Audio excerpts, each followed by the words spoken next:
Go. All right. Well, welcome everyone, and thanks for joining today's presentation on the Mountain Neighbor Handbook, a local guide to stewardship in the Tetons. My name is Brian Fainer, and I'm with the National Park Service and help support our Connected Conservation Initiative, which, as you all know, is intended to help the Park Service and partners work together to improve connectivity and collaboration of natural, cultural, and recreation resources at the landscape level. Today's presentation, believe it or not, is the 10th in a series of webinars on how individuals can help parks and nature. And this is the second time that we're using Microsoft Teams. So we apologize in advance and appreciate your patience as we figure out this new system for our webinars.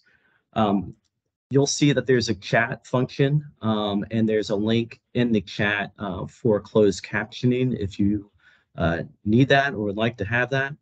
We'll also put a link in there to our Connected Conservation website where you can register for future webinars and view recordings of past webinars, and there's a lot there.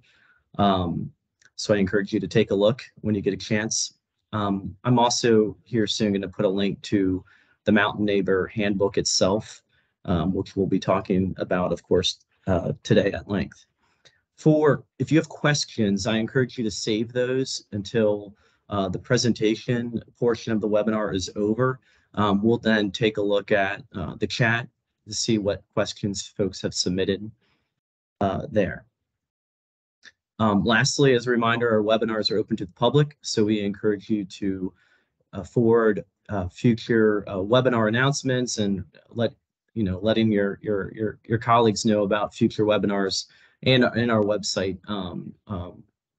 in the future. So with that, I'm going to turn it over to Chip Jenkins, who's the superintendent of Grand Teton National Park, and he'll introduce our presenters and give some opening remarks. Great. Hey, thanks, Brian. Appreciate that. Phoebe, would you mind putting up the first slide? Thank you. So a pleasure to be here, and I think it's we're fortunate to have a number of distinguished folks with us today. Carlin Gerard, who is the executive director of the Teton County Conservation District, together with Phoebe Coburn, the communications specialist with the Teton County Conservation District, both of which are the masterminds and the creativity that drove the creation of the Mountain Neighbors Handbook. Chris Culligan, project manager with Teton County, Wyoming, who helps to lead collaboration and coordination on a variety of different conservation efforts across the county. And then Max Luddington, the president of the Jackson Hole Land Trust, who brings a tremendous amount of expertise and creativity in terms of working with private landowners for common goals for our conservation values in this part of the world. So part of the question is, why does the National Park Service, or for that matter, why would you in your community care or be involved in a project like this? Phoebe, can you go to the next slide, please? So a key thing to understand is, at least from our perspective here at Grand Teton National Park, is while Grand Teton National Park is big, Teton County is bigger. And while Teton County is big, the greater Yellowstone ecosystem is bigger. And next slide, please, Phoebe. And in this part of the world, the National Park Service, the local communities, the state of Wyoming, the millions of people who come from around the world, we share many common values. We share the common value of caring about sustainable wildlife populations and taking the steps that are necessary in order to be able to live collaboratively with wild animals on the landscape. Next slide, please. And like many places in the world, not just here in the greater Yellowstone ecosystem, wildlife move. The map on the left actually shows how elk populations, the Jackson Hole elk herd moves around on the landscape based upon different times of the year. And while we have animals like elk that may move tens of miles, we have pronghorn deer that may move 200 plus miles. We have grizzly bears and other animals that move less distance. They move in and out of the park. They move in and out of other jurisdictions. They're on private property. And in order to be able to continue to be able to have sustainable populations of these animals that are representatives of the values of the community, it means that we need to be working together towards common goals in common ways to ensure that these wildlife can continue to survive. Yep, go ahead, Phoebe. Another part that binds our community together is water, particularly the Snake River, which is the lifeblood of Jackson Hole and Grand Teton. And like many places in the world, a watershed is much bigger than one particular jurisdiction. Next slide. And as well as also dealing with threats to the ecosystem, particularly from invasive species.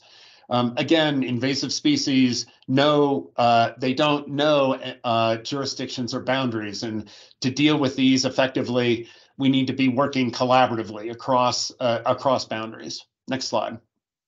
And then, of course, we have millions of people a year who come here from all over the world, quite literally from all 50 states. People visit this place. And welcoming people to come and have a memorable experience, hopefully one that's part of their bucket list. We need to enlist them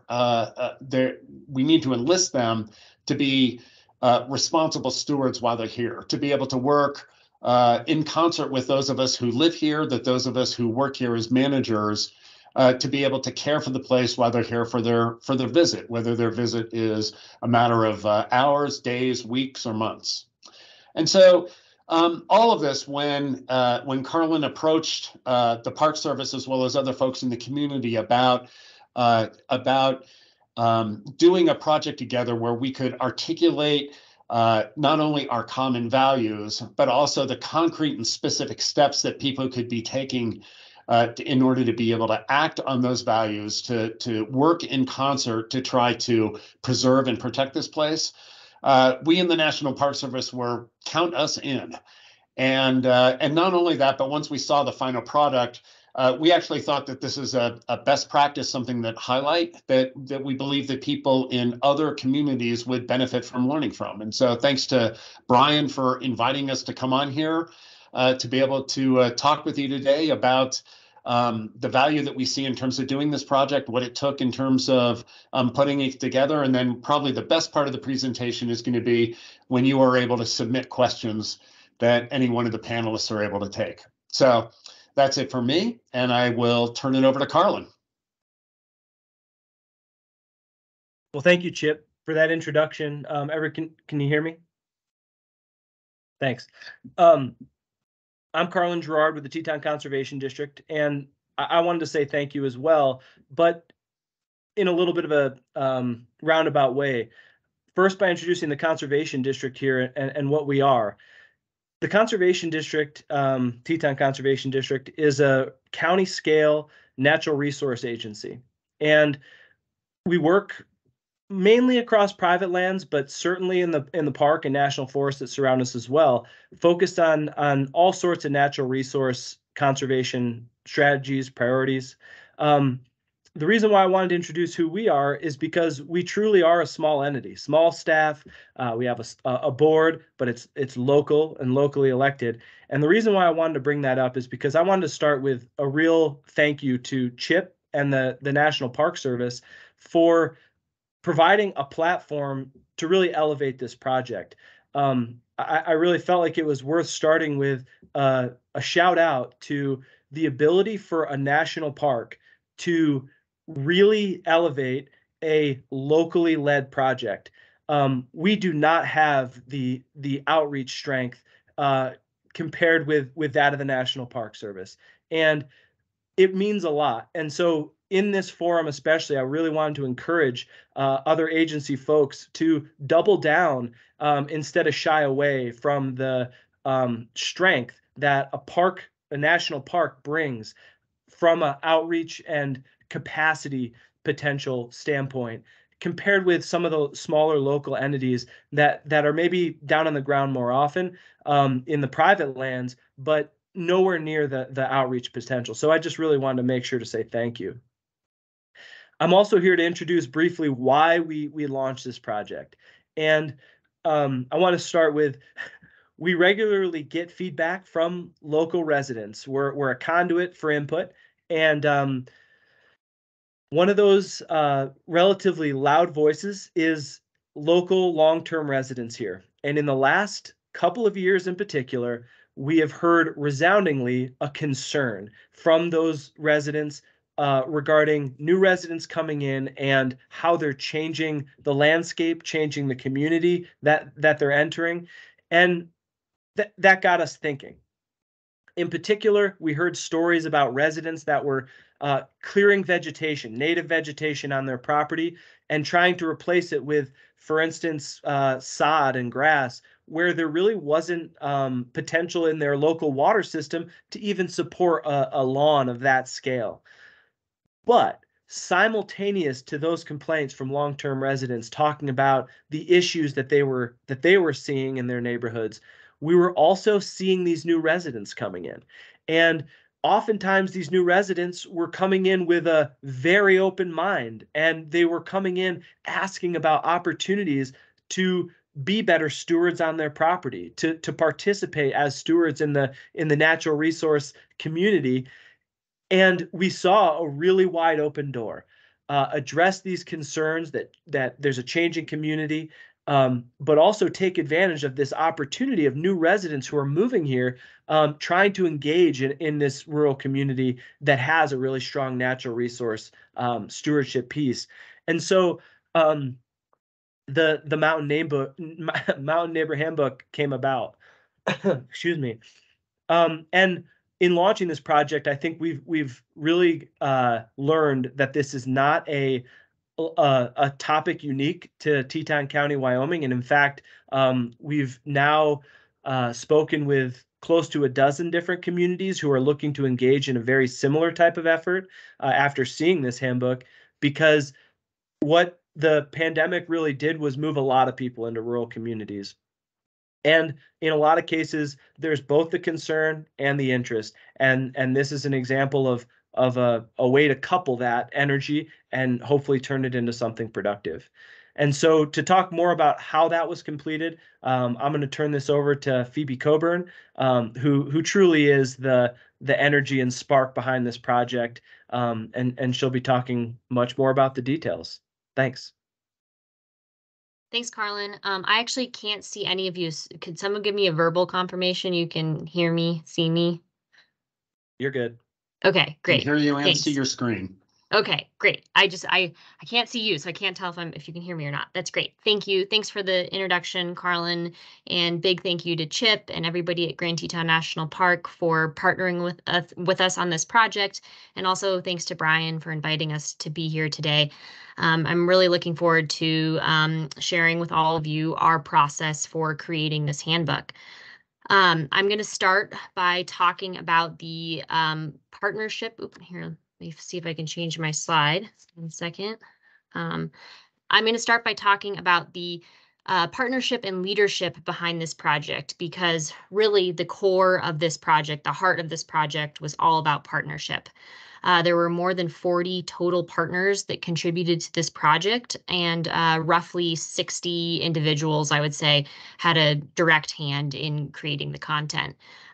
This slide here is actually the last page, the inside back cover of the handbook, and it lists all of the partners that were involved.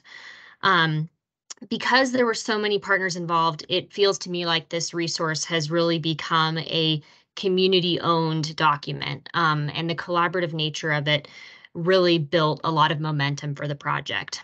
In terms of leadership, Teton Conservation District We sort of served as the project administrator or project coordinator for the project, but we asked the Jackson Hole Land Trust, Teton County, and Town of Jackson to join us as co-leaders on the project. And we formalized this leadership structure through a memorandum of agreement that our Town of Jackson Town Council and our Teton County commissioners signed. And having this town and county involvement was especially, I think, critical from a regulations perspective so that the content wouldn't accidentally conflict with local regulations, and also so that the document would become established as a community resource. And likewise, having the land trust on board was also very key. They have a great communication staff person, Lindsay Jones, who I could not have edited this document without her help. And so that teamwork was really helpful. And the land trust is also on the ground every day, engaging our community members as stewards and as conservationists. And so that experience brought a lot to the leadership team as well. And then in addition to these lead partners, we had about 35 other contributing partners. Most of them were local and regional nonprofits, but we also had some government partners as well, including Grand Teton National Park, Bridger Teton National Forest, and the Wyoming Game and Fish Department. And I think, when I look back on this project, I could say it would probably, maybe definitely have been less time consuming if we'd had fewer authors on the project. But I think that the diversity of voices and this community-wide ownership of the project have been really absolutely critical to the project's success. So I wouldn't have done it any other way. I'm really grateful to all these partners. This slide is actually the table of contents, the inside front cover of the document. And just to give you an idea, if you haven't flipped through it, the different sections of the handbook that range from water and weeds to waste and food to wildlife and recreation. And so after the lead partners signed on to the project, I then met either individually or in small groups with all of the contributing partners and asked them to contribute content. They all kindly said yes, and I provided them with a template or a framework and word count limits that they could all submit content within. And then all of that content was organized within Google Drive, and so that we could be simultaneously editing and writing. And then of note, when the contributing partners signed on to be part of the project, we asked them to sign a one-page contributing partner agreement in which they signed over the editorial control to the lead partners. And so that structure was established, and I think that was a really good way of going about it and likely saved us weeks or even months of work. So the contributing partners ultimately did not have final review on the document, just the lead partners did. And that was quite efficient, and it worked well. Graphic design. Much of our project budget was dedicated to a talented graphic designer. Her name is Jessica Raley, and so I just want to acknowledge all of the work that she put in to make this document so attractive and user-friendly.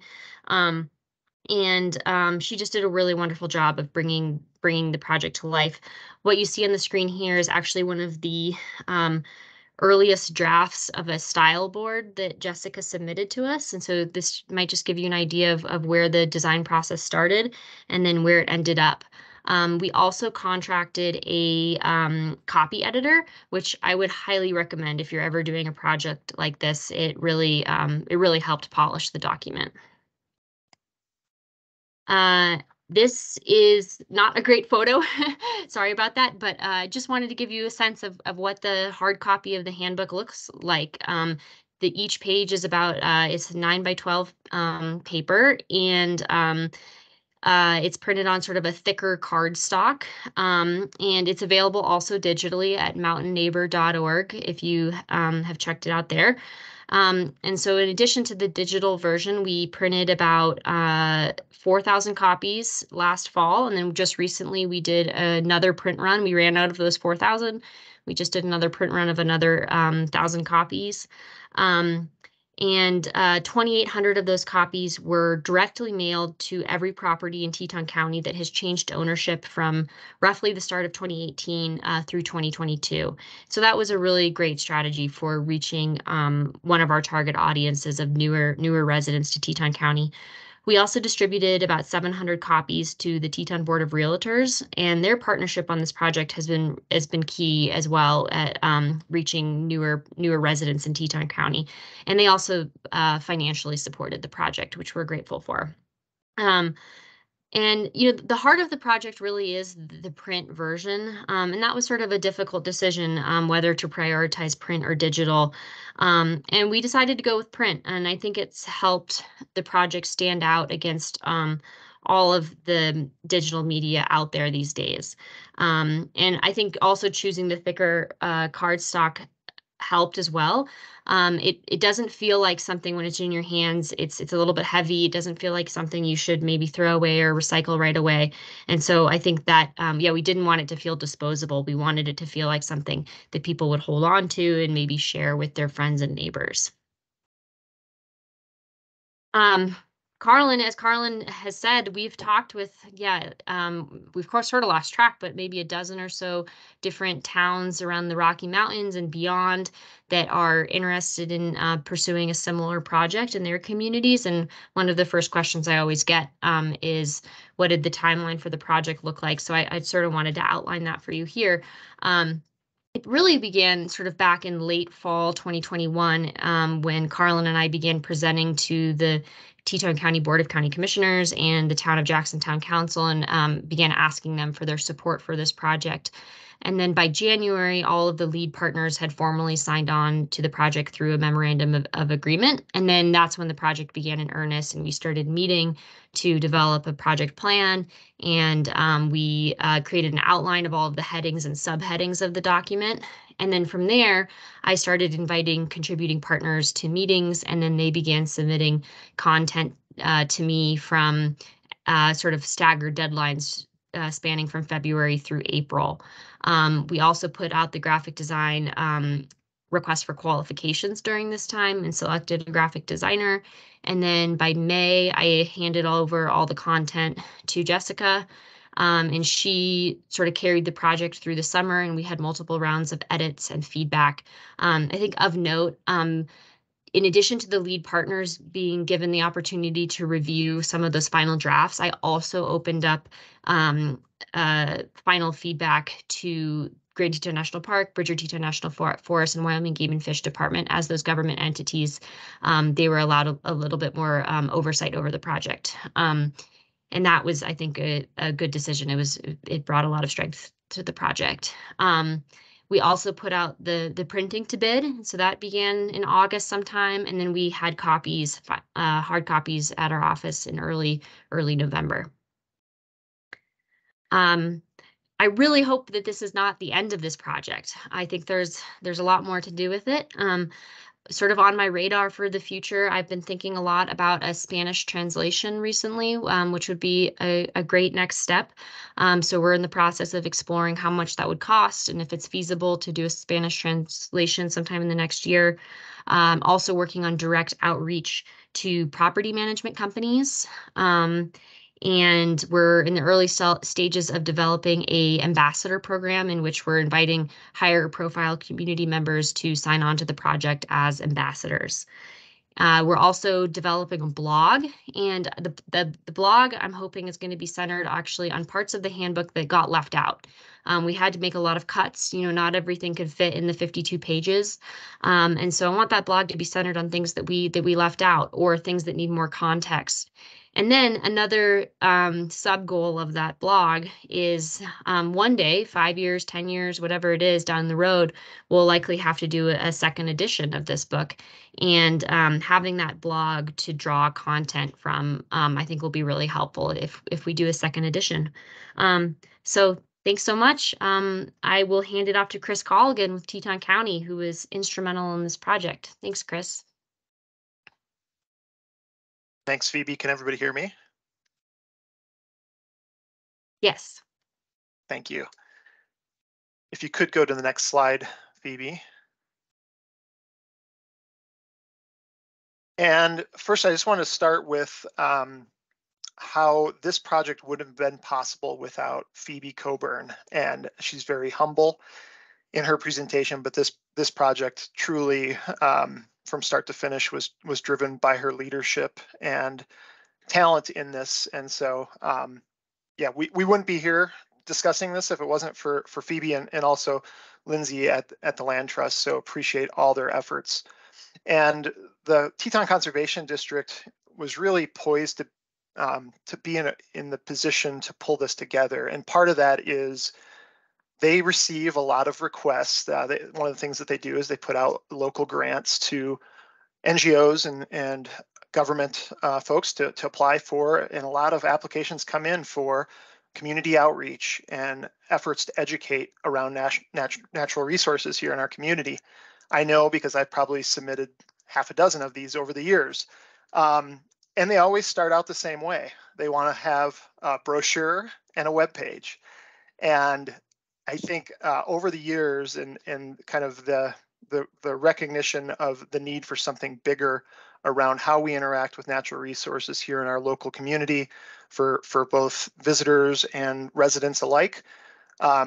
This overwhelming need for education and outreach that is put together in a way that is appealing visually and is really effective in its marketing strategy was put them in a position to be a hub for this project. And it wouldn't have happened without the Conservation District. I think the county here, we're thrilled to be a partner on this. And part of that was just the recognition of a really targeted audience marketing media strategy to make this effective.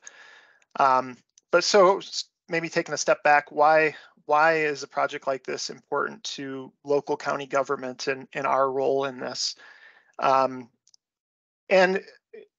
up here, I have a photo of the cover of our comprehensive plan, and really central to our comprehensive plan is the need to preserve and protect the area's ecosystem in order to ensure a healthy environment, community, and economy for current and future generations. This recognition of ecosystem stewardship is central to our local values and us as a neighbor to neighboring land management agencies and to the private land community here in Teton County. The map on the left shows a network of values of these are focal species habitat values that were put together. And you can see that our boundaries of where the park begins, where the forest begins, where private lands begin is quickly blurred by habitat values for our wildlife species here. And so it's central and critical for us to work together with these agencies. And then locally, we have a series of local regulations that reflect the unique place that we live and our local values. These regulations require a lot of voluntary compliance. Education is critical to seeing them put into place and seeing them enforced. And enforcement is largely complaint driven. And so the opportunity to educate local residents and new residents on our local regulations was really appealing to us as decision makers in this process. And I'm going to highlight a couple areas of focus, but really all of those topics that are listed are important to our local community. If you think about living with wildfire or where our waste goes, these are issues that affect our local government here at Teton County. I'm going to focus in on two areas, and that's around wildlife and water. If you go to next slide, Phoebe. So particular to wildlife, we have a number of local regulations that are pretty unique here to Teton County. We live in a place with large ungulates that are migratory and need to be able to traverse the landscape. And also we have large carnivores. We live in a community where you should expect to encounter grizzly bears, and that is pretty unique to the lower 48. And so with that, we have regulations around the feeding of wildlife, the securing of garbage attractants, storage of foods human foods that could feed grizzly bears and unnaturally attract animals to your property. We also have regulations around wildlife-friendly fencing that are very unique to our comprehensive plan and our regulations, land development regulations that focus on providing a permeable landscape for wildlife. And these regulations are imperfect. We have to, it's a continuous process of education and addressing conflicts as they occur, trying to achieve, a high degree of compliance, high enough degree of compliance that we're effectively benefiting these species.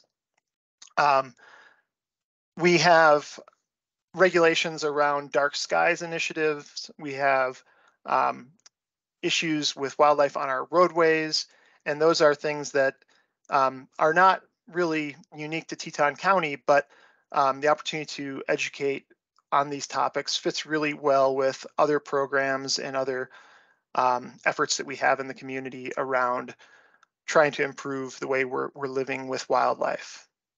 And next slide, Phoebe. And then on the issue of water, we regulate particularly the permitting of septic systems here at local county government. And so, the need to educate people on the impacts that our human waste could have on our systems. We also live within the sole source aquifer Snake River watershed, where almost all of our drinking water comes from groundwater here in this aquifer. And so efforts to protect that watershed and educate the community on the ways that they can live here, where their waste goes, things that they can do to maintain those systems in a way that protects our drinking water into the future for future generations. There's just not a lot of great tools to reach out to particularly new homeowners and residents, and I'd say it's not just new homeowners, it's long lived homeowners here too, that this information is beneficial to all of the people that live here in this community. It's really easy to forget, and that's a part of this effort that I think was really effective, is that it's reaching all segments of our community, not just visitors, not just new homeowners, but all people that come here. And then I just wanted to leave you with that this is very applicable to other communities. I don't think, while we may live with grizzly bears and bison and have migrations that go 200 miles, that might be unique to our community. Every community has a certain amount of local knowledge about how you live in that place and why, and why we live here. And part of that is the wildlife that makes it special. But I was thinking about it the other day in preparation for this, and you live in a different way if you have to be prepared for hurricanes, or if you have alligators in your backyard. And there's the tactics and strategies that made this effective are very applicable to and translatable to other communities to pull on that local knowledge of how you live and coexist in an area, and provide that information to an audience that maybe doesn't know. So with that, I'll hand it over to Max Ludington. Thanks, Chris. Nice to see you all. And I asked Phoebe to bring this map back up to emphasize sort of the areas in which we work. So again, I'm Max Ludington, the president of the Jacksonville Land Trust, and we work typically through the model of conservation protections via conservation easements. And when you look at the outline of Teton County, which is in white here, you see that the Teton County encompasses significant portions of Yellowstone National Park and all of Grand Teton National Park. But it has about 90,000 acres of private land, and many, is the map that Chris had pulled up earlier, many of those private lands contain really significant resource values. And as both Chris and Chip have referenced, the movements, in particular of wildlife, depend on a much broader array of lands than just what exists within the outlines of the national parks. Therefore, working with private landowners is really important to maintaining the function of the national parks. And kind of what people come to the national parks for typically is those wildlife, is kind of charismatic megafauna, so to speak, the large ungulates that people see in the national parks. And so in order to preserve and protect that, we need to think at a much broader scale than just the physical boundaries of the national parks. So that's where the Jacksonville Land Trust comes in. We work with a tool called conservation easements, which many of you are familiar with. If you're not, a conservation easement is essentially a legal agreement whereby we agree to uphold the conservation values associated with a piece of private land forever. And we do that by limiting, in all cases, the location of development, in some cases, the amount of development that can occur on a piece of land. So it provides private property protection and really helps to not only, as I said, promote and protect the connectivity for wildlife species in and out of national parks. It also provides a buffer from a development point of view around the borders of the national park. At our heart, we are a stewardship entity.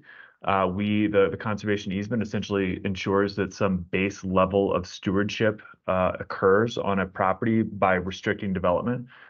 So that is really what we're focused on. So this being a local's guide to stewardship in the Tetons, this was a fantastic project for us to jump in on. We also tend to see on our easement protected properties quite a bit of resource enhancements. Conservation easements provide a level of stability where you can see property owners actually start to improve the properties, the actual natural resource values associated with those properties. So yeah, we hold, of the 90,000 acres in Teton County, there's about 30,000 acres, 1/3 of the county, protected via conservation easement. And there are more properties left for us to protect, but we do really see the value of our work driven by the national parks. In many ways, our work is grounded. The value of every acre that we protect is substantially higher because of the national parks and the national forests that surround us. And I think a lot of the character of our community and how our community identifies itself really is rooted in the conservation ethic that has existed in Teton County for generations. This project, and really I think was important for us, and I just want to echo some thanks here. Lindsay Jones and our team did a tremendous job and really would be much more eloquent speaking about this, as well as Derek Ellis, who's our stewardship director, provided a lot of the information about this. But you know, a lot of the work that we do, everything we do is driven by partnerships, be that a partnership with a landowner. We hold the conservation easement. The landowner actually holds the land and does the conservation work. When we get messaging out in the community, we rely on partnerships to do that. And one thing I wanted to emphasize, I think everyone else has done a good job of speaking to the value of kind of combining efforts. I think a lot of the success, the groundwork that was laid for the success of this project developed because of trust that we've built up within the conservation community among partners going back years. I have worked with both with the Teton Conservation District, with Carlin and Phoebe. So there's quite a bit of trust that exists from years, sort of know the quality of the work that they will do and that they'll put out. In Teton County, we work with Chris Colligan, Teton County, a lot, just about all the partners there. In Grand Teton National Park, we're really blessed to have a tremendous superintendent, Chip Jenkins, who not only does a phenomenal job of running the park, but is willing to come down to our office or to meet with partners on the ground with local partners to understand how the park fits into this larger mosaic of conservation that takes place in the community. That trust, I don't think we could have pulled this project off. And Carla and Phoebe, you can certainly speak to this in Q&A session. I'm not sure this project is feasible without the trust that had already been built up years in advance. And so it's very easy for us to sit down because all of us are in the habit of collaborating, of working together on various projects. So I think that certainly came to fruition here. I also wanted to say that the messaging, that being able to deliver our messages about the importance of private land stewardship, the importance of how you take care of your property in terms of how it affects the national park, that's a much more powerful message coming through a document like this than the limited number of landowners that we're able to work with. Getting the kind of the broad messaging out, really relying on the partnership that this document enabled, allowed us to tap into that. We have, as some other people have referenced, a lot of new landowners in our community. I think COVID drove a lot of people to, as Carlin said, rural communities, and that certainly was true in our community. I think we struggle to find ways to reach out to new landowners, and we needed tools to be able to communicate with them about the importance of stewardship, to understand both the history and the values that this community has around land stewardship. This is a phenomenal document to be able to get in-depth information, but also resources where people can learn more into the hands of landowners. And it really helps to advance, as I said, our stewardship mission as a organization, the Jacksonville Land Trust. That's really all I was going to speak about. I'm happy to answer any questions at some point, but Brian, I think you might be leading us through that. Yes. Thanks, Max. So, Carlin, Chris, Chip, if you can all come back, Phoebe, great. So thank you. Awesome presentation. So much to learn from it. Folks in the audience, if you have questions, feel free to type them into the chat now. I've got a couple to get us started though. First off, what is success and how well has the handbook been received by the community there? And how do you measure success as well? Do you want me to take this one, Carlin, or do you want to go? Go for it, Phoebe. Okay. All right. Well, I think, we didn't really know how many to print right off the bat. We weren't sure, how big it would go. And I think one measurement of success is we kind of blew through those first 4,000 copies in about 2 months or so. So that was one measure of success, and we had to do a reprint just last month. So that's been great to see. The website visitation has also been pretty successful, for a small community. It's had about 4,000 unique visitors now, so not bad for our small town. And then, also, I think one way that I've measured success is actually the lack of criticism. I was expecting a lot more criticism of the project. And Carlin and I think we received a total of 2 critical emails about it. And so, yeah, and hundreds of positive phone calls and emails. So, Carlin, do you want to add anything to that? No, Phoebe, that's exactly. I was going to end in the same place you did. When you put yourself out to the world these days, you tend to get some negative feedback. And with something like this, we really had that concern, to be honest, of just how are we going to manage that side of it. And even those 2 negative comments, I mean, they were actually constructive criticism and things we took a lesson away from, one of which I reached out to and had a great conversation with that individual. I reached out to both, but yeah, I feel like the success for us has come down to the type of feedback we've received. And I think too that's a theme throughout this, is we tried to make it inviting. I've tried to relate it to like a warm batch of brownies to your neighbor, like that type of a feel. And I think that's served us extremely well in terms of just how do you actually engage with people in a way that they receive feedback, is something that we gave a lot of thought to. And I think that's part of the reason why it was met with the way that it has.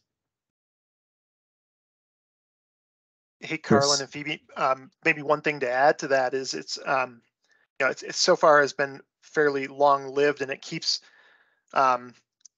coming up in discussions about future outreach needs. And so I've been involved in some efforts around education around our bear resistant regulations here in the community.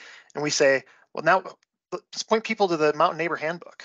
And that becomes kind of the target landing place for a lot of new outreach and education discussions that we're having constantly, and I think that will continue.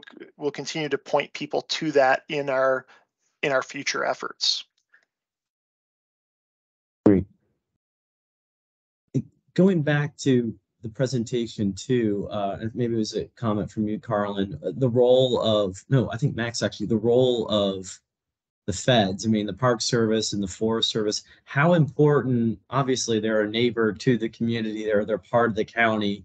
Like, how important was that, to have CHIP's involvement and the Park Service's involvement with this community-led effort? I'm happy to chime in on this, and I think Phoebe has more and I think Chip probably has some feedback there potentially as well. But it was essential for us. We're over 95% public land in Teton County, Wyoming, and a lot of the people who live here I mean, I'm a renter. For me, I live here for that public land. It's really near and dear to the way we live our lives here, to be honest.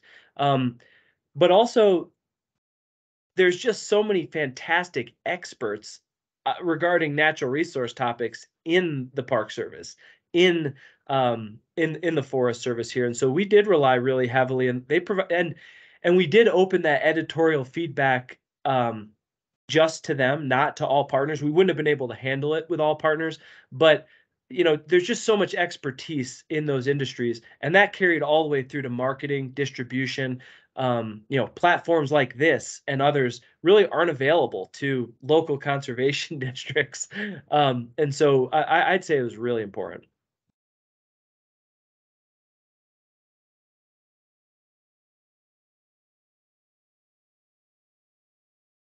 Great. Max or Chip, any other thing to add? I was just going to chime in as a resident that I think a lot of us, as Carlin's saying, our identity is really rooted in being a gateway community to the national park. And I think a lot of us who live here sort of see the park as emblematic of why we live in the place we live, protects the resources we live here for. It's just so, having the park as part, I think, is crucial in telling that message. So yeah, hey Brian, if you don't mind. Yeah, so I'll just add, and I think from the Park Service side is, with Carlin and Phoebe's leadership in putting this together, it was absolutely fabulous that they actually reached out and asked us, if we were interested in providing feedback or providing input on a variety of different things. And of course, we had the variety of different ologists, as well as our interpretive and public affairs folks, to be able to provide suggestions on text and input. And going really to the larger thing, Max's point of, the reality is that being able to conserve the resources, to be able to preserve the park going forward, is it requires citizen stewardship. And what we appreciate is to be invited in by the community to work collaboratively with folks on answering those questions from people of how can we help? And we do here in the park get the questions from visitors as well as residents. Is there something that we can do to help? Is there something that we can do to help in terms of invasive weeds? Is there something we can do to help in terms of protecting wildlife, protecting water quality? And this now gives us a tool to easily hand that to folks and say, here you go, and here's more resources. So that's great. That's great. There's a great question here from in the chat box from John Putnam. In preparing the handbook, did you encounter similar efforts elsewhere which informed and inspired this effort? And kind of related to that, Chris, you shared earlier the Teton County's comprehensive plan. Did that help with the handbook? Are there other handbooks out there or other documents, things that helped you do what you all did? Yeah, there's quite a few. We were really inspired by Chelan County, Washington's Good Neighbor Handbook is their title, and I would encourage you to check that one out. And we actually ended up working with the same graphic designer in the end that did that one. And since then, I've stumbled across quite a few others. I actually was on a road trip through Washington last fall and found another one. Here at Teton Conservation District, we had two previous versions created in the early 2000s. One was called the Rural Living Handbook, and we said, well, you got to be kidding if we're still consider ourselves a rural community, so we had to change the name. We're rural in some ways, I guess, but yeah, there's quite a few. And yeah, as Carlin was saying, since this project came out, there's quite a few others that have expressed interest in doing the same. That's great. Brian, to your question about the comprehensive plan, I think the comprehensive plan kind of helps inform the goals and the vision.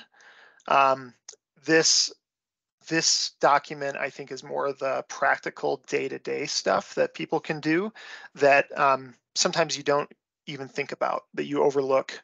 And hopefully these are practices that become almost second nature, that you have to explain to somebody, like, hey, why do you put your trash in your garage and and not leave it out overnight? Or why do you clean out your gutters, every fall or late summer? There's a lot of practical information in here that is the how you get to that vision that the comprehensive plan helps define. And I imagine there's similar, guiding documents for the Park Service and the Forest Service that this is very complementary to.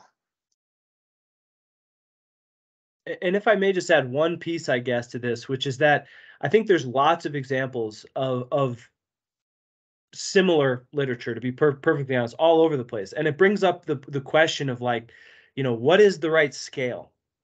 Regional versus local, national. And I think that was also a really interesting conversation we had among local partners. What scale is really applicable? And we went pretty narrow. And there's problems with that for sure. But we did that because we wanted it to feel we wanted to feel as applicable as possible. We wanted every page to relate to almost every person who lives here. Secondly, right from the gates, we realized that creating the content isn't the hard part. Getting someone to read the content is the hard part. And that's where making a community document was really a large priority. And that was foundational in terms of getting all of those entities on board and together. We've produced documents like this in the past. We've never produced a single project like this, or sorry, ever produced a project like this that had this level of impact. And I think that's one of the unique things about the approach. How do you make it a really community-owned document was something that we really tried for out of the gates. And I think there was some real success there. And I think it really is important to consider. So yeah, what is the secret sauce for doing something like this? I mean, part of it, though, just from my take, is you have such a great collaboration here, and you've got all these other contributors. Like, that is powerful, right? You're bringing in the county, the town of Jackson. This is so much power to bring in people together on something like this. I mean, Chris, what are your thoughts? I mean, if this were to be replicated, at another gateway community surrounded by public lands, or even not surrounded by public lands, maybe it's just a battlefield park, but the community, Gettysburg, but they have a lot of interest in trying to keep on, that cultural, natural landscape intact, or just interest in preservation generally. How important is it really to have the county and the town's involvement? I think it was really important for this project just to kind of give it legs initially.